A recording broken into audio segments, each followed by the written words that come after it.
Breaking news. తిరుమలపై మరోసారి విమానం చక్కర్లు కొట్టింది ఉదయం. అయితే తిరుమల శ్రీవారి ఆలయానికి దగ్గరగా వెళ్ళింది. కొందరు భక్తులు విమానం వెళ్లే సమయంలో మొబైల్స్ లో వీడియో తీశారు. అయితే ఆగమ శాస్త్రం ప్రకారం తిరుమలపై ఎటువంటి విమానాలు వెళ్లకూడదని పండితులు చెబుతున్నారు. దీనిపై టీటీడీ గతంలోనూ కేంద్ర పౌర విమానయాన శాఖ దృష్టికి తీసుకెళ్లింది. తిరుమలను నో ఫ్లై జోన్ గా ప్రకటించాలని కోరింది. అయితే తిరుమలలో నో ఫ్లై జోన్ నిబంధన అమలు చేయడం వీలు కాదని కేంద్రం తెలిపింది.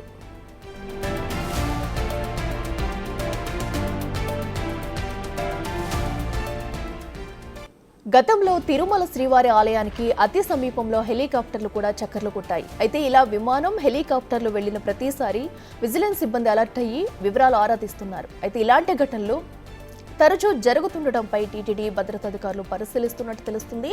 అయితే తిరుమల శ్రీవారి ఆలయం మీదుగా విమానాలు, హెలికాప్టర్లు వెళ్లడంపై ఆందోళన వ్యక్తమవుతోంది. అయితే ఇటీవల హోంమంత్రి వంగలపూడి అనిత తిరుమలను నో ఫ్లై జోన్ గా ప్రకటించే దిశగా ప్రయత్నాలు చేస్తున్నామని చెప్పారు.